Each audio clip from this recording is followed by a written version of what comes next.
دیکھیں یہ حادثہ ہو گیا، اللہ کو یہی منظور تھا، تقدیر میں یہی لکھا تھا، حضرت حسین کے خاندان کے ساتھ یہ ظلم ہوا ہے، ظلم ہوا، ہم اس کا اظہار کریں۔ آؤ میرے لفظوں کے ساتھ، میرے جملوں کے ساتھ اپنے ہاتھ بڑھا کے میرے ان جملوں کا ساتھ دیجئے۔ حضرت سیدنا حسین اور ان کے ساتھیوں کے قاتلوں پر لعنت۔ زور سے کہو، زور سے کہو۔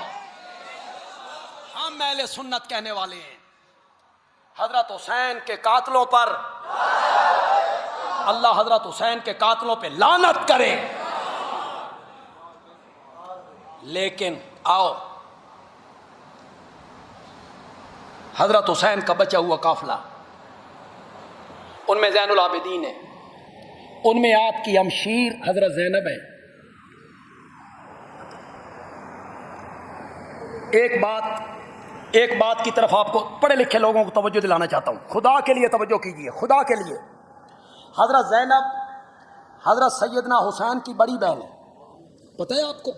حضرت حسین سے عمر میں کیا بڑی ہیں، اور سکی بہن ہے حضرت فاطمہ کے پیٹ سے رضی اللہ تعالی عنہن اجمعین۔ آپ میں سے کوئی بندہ مجھے بتائے حضرت زینب کا مزار اور قبر کہاں ہے؟ بولو۔ مدینے میں، مکے میں، کوفے میں، کہاں ہے؟ کون تھا ان کا دمشق میں؟ حل کرو اس مہمہ کو۔ حضرت گالیاں دینی آسان ہے، حقائق کی دنیا میں آ کے بات کرنی مشکل ہے۔ حضرت زینب رضی اللہ تعالی عنہا، ان کی قبر منور دمشق میں، اور اگلی بات سنو، بنو امیہ کے قبرستان میں۔ جی حضرت صاحب بنو امیہ پہ بڑا ہاتھ صاف کرتے ہیں، بنو امیہ ایسے تھے، بنو امیہ ایسے تھے۔ حضرت زینب کی قبر کس قبرستان میں؟ میرا مسئلہ حل کرو، کون تھا دمشق میں حضرت زینب کا؟ دنیا کا کوئی بندہ اس کلیے کو، عقدے کو حل کرے، ورنہ میں کرنا چاہتا ہوں، اور آپ کو اجازت ہے، اگلے سال تک آپ کو اجازت ہے، اس پر آپ تحقیق کریں، تحقیق کریں۔ حضرت زینب کے شوہر کا نام ہے عبداللہ ابن جعفر، یہ جعفر طیار حضرت علی کے بڑے بھائی رضی اللہ تعالی عنہم اجمعین، ان کے یہ بیٹے ہیں عبداللہ، یہ زینب کے شوہر ہیں۔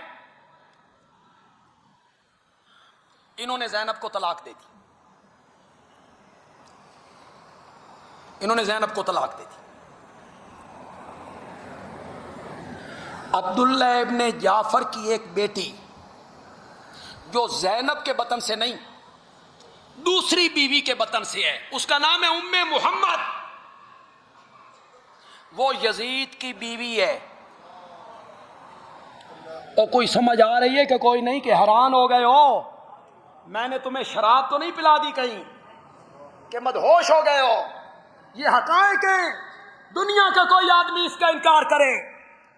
عبداللہ ابن جعفر کی بیٹی ام محمد کس کے نکاح میں ہے؟ زانی شرابی کو اپنی بیٹی دے دی تھی، ظالم کو اپنی بیٹی دے دی تھی، اور اگر وہ بعد میں زانی شرابی ہوا تو واپس کیوں نہیں لی اس سے؟ ان کی آپس میں رشتہ داریاں ہیں، تم گالیاں نکال رہے۔ ام محمد زینب کی کیا لگیں؟ شاباش شاباش، زینب کی کیا لگیں؟ ستیلی بیٹی۔ کربلا کے واقعہ کے بعد حضرت زینب مدینے واپس نہیں گئیں، انہوں نے ساری زندگی اپنے داماد کے گھر گزاری، اسی جگہ ان کا انتقال ہوا، اور اسی لیے وہ دمشق میں کیا ہوئی؟ ورنہ کوئی اور وجہ ہے تو کوئی بندہ بیان کرے، بتائے مجھے کہ کون آدمی تھا زینب؟ زینب کا کون رشتہ دار تھا دمشق میں؟ ان کا کوئی بیٹا، ان کی کوئی بیٹی، ان کا کوئی بھائی؟ قافلہ تو سارا مدینے آ گیا تھا، زینب وہاں رہ گئی۔ یہی ام محمد تھی جس کو جلاء العیون نے لکھا، ملا باقر مجلسی نے لکھا کہ جب یہ قافلہ یزید کے دربار میں پہنچا تو ام محمد ننگے سر باہر نکل آئی، روتی ہوئی، پیٹتی ہوئی، آنسو بہاتی ہوئی یزید کے دربار میں آ گئی۔ یزید اپنے تخت سے اٹھا، اپنی بیوی ام محمد کے سر پہ چادر ڈالی اور چادر ڈال کے کہا، ابن زیاد نے جلدی کی ہے، میں حسین کے قتل پہ راضی نہیں تھا، اندر جاؤ اور حسین کا ماتم کرو۔ کس نے کہا؟ کس نے لکھا؟ یہ ام محمد کیوں باہر آئی؟ اس کی برادری تھی، اس کی پھوپھیاں تھیں، اس کی خالائیں تھیں، اس کی برادری کی عورتیں تھیں، اور جس بندے جلاء العیون نے لکھا، ایک بندہ آیا دربار میں، یزید کے دربار میں، کہتا ہے املے رکابی ذہباً و فضہ، میری یہ رکابی سونے اور چاندی سے بھر دے، میں نے دنیا کے بہترین آدمی کو قتل کیا ہے۔ یزید نے کہا کس کو؟ اس نے کہا حسین کو۔ یزید نے جلاد کو بلایا اور حکم دیا اس کا سر قلم کر کے رکھ دیا۔ یہ جلاء العیون نے لکھا، ملا باقر مجلسی نے لکھا۔